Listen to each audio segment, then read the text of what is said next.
Woohoo, welcome back again with Mimin di channel Anime Viral. Kita sepakat kalau sampai saat ini si botak berjubah adalah satu-satunya hero dan satu-satunya karakter yang terkuat di dunia One Punch Man. Saitama tidak pernah kalah dari setiap lawan yang ia hadapi, baik bertarung melawan monster atau bertarung dengan sesama manusia.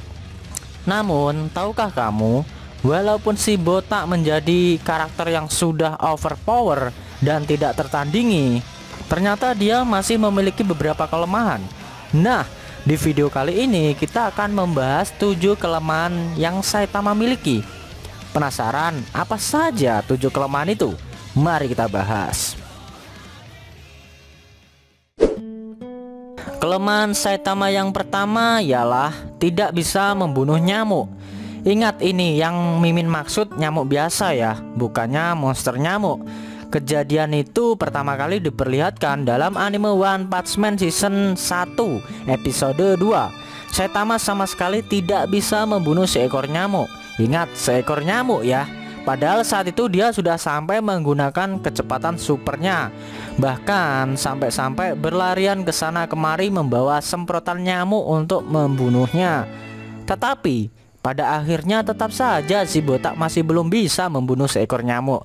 Hehehe. Kelemahan satu ini lumayan absurd juga ya guys. Padahal kalau di logika tinggal ditabuk biasa aja itu nyamuk juga bakal kena. Kelemahan si botak yang kedua adalah sulitnya dalam memahami cerita atau penjelasan seseorang. Apalagi ceritanya bertele-tele kayak ABG labil yang kehilangan pacarnya, nggak ada ujungnya gitu loh. Seperti saat Genos yang pertama kali berkunjung ke apartemen Saitama. Saat itu Genos menceritakan masa lalunya ke si botak. Karena cerita yang amat sangat panjang membuat Saitama kerepotan memahami apa yang Genos inginkan. Sampai pada akhirnya si botak marah dan meminta Genos untuk merangkumnya menjadi 20 kata saja. Kejadian selanjutnya saat Fubuki untuk pertama kali berkunjung ke apartemen Saitama. Namun kali ini dia memahami maksud dari Fubuki. Ceritanya Fubuki mengundang Saitama untuk masuk dalam anggota fraksinya. Namun Saitama malah menolaknya. Sempat beberapa saat Saitama berpikir, ya otaknya kayak loading gitu loh, memahami maksud dari Fubuki, dan akhirnya dia pun mengerti. Kelemahan selanjutnya dari si botak adalah materi akademis atau tes secara tertulis. Hal itu terlihat jelas saat Saitama bersama Genos mendaftarkan diri menjadi pahlawan.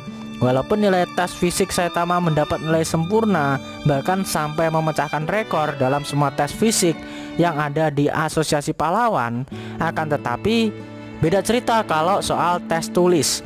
Bisa dibilang nilai ujian tulisnya si botak sangat parah, sehingga hasilnya dia mendapat nilai pas-pasan untuk masuk menjadi hero dan ditempatkan di kelas C. Cukup masuk akal kalau Saitama lemah dalam akademis atau tes tulis, mengingat dia juga susah memahami cerita atau seseorang dalam memberikan penjelasan. Kelemahan berikutnya yang dimiliki Saitama adalah lemah dalam bermain game, atau bisa dibilang selalu kalah kalau bertanding main game sama orang lain.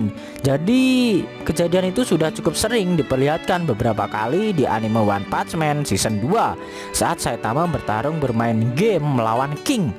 Terbukti sampai saat ini Saitama belum pernah sekalipun menang melawan King. Bahkan King pernah menantang Saitama bertanding dengan menggunakan satu jari saja, tetapi masih saja Saitama tidak bisa mengalahkan King. Hehehe. Mungkin sampai saat itu satu-satunya Saitama dapat dikalahkan ya cuma dalam game saja ya. Kelemahan Saitama yang kelima adalah tidak punya kombinasi serangan dalam bertarung. Yaps, si botak adalah satu-satunya karakter di One Punch Man yang memiliki gaya bertarung paling sederhana. Di saat karakter lain bertarung menggunakan jurus ini itu, menggunakan skill ini itu, menggunakan kekuatan ya ini itu. Sedangkan si botak cuma mukul sekali aja musuhnya langsung ambruk, keok gitu. Untuk kelemahan satu ini sebenarnya agak ambigu karena bisa disebut kelemahan tapi bisa juga disebut sebagai kelebihan. Kelemahan selanjutnya milik Saitama ini lanjutan dari kelemahan yang kelima, yaitu ada di perasaannya yang kosong atau bisa disebut malah mengalami kebosanan. Karena dia selalu menang dalam setiap pertempuran dan tidak satupun karakter di dunia One Punch Man yang sanggup menandinginya. Sebenarnya kelemahan satu ini lebih ke dampak negatif aja dari Saitama yang telah menembus limiternya.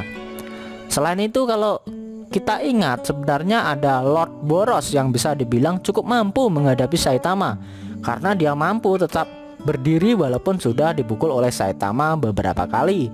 Akan tetapi dia masih tidak mampu berkutik menghadapi pukulan serius milik Saitama. Meskipun sampai saat ini pertempuran paling epik yang dirasakan oleh Saitama masih melawan Boros saja, tetapi hal tersebut tidak benar-benar membuat Saitama merasa amat sangat puas.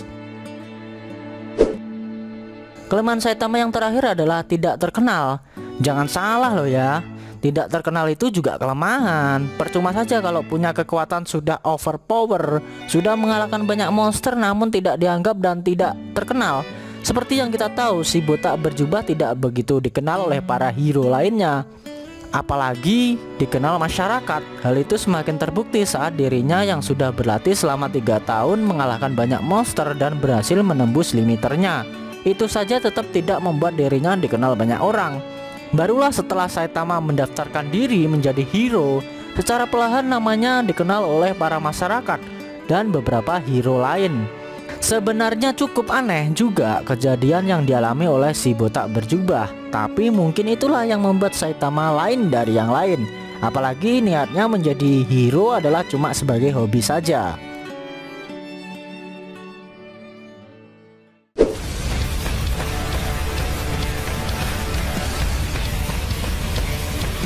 Oke guys, itu tadi pembahasan 7 kelemahan yang dimiliki oleh si botak berjubah kita. Bagaimana menurut kamu?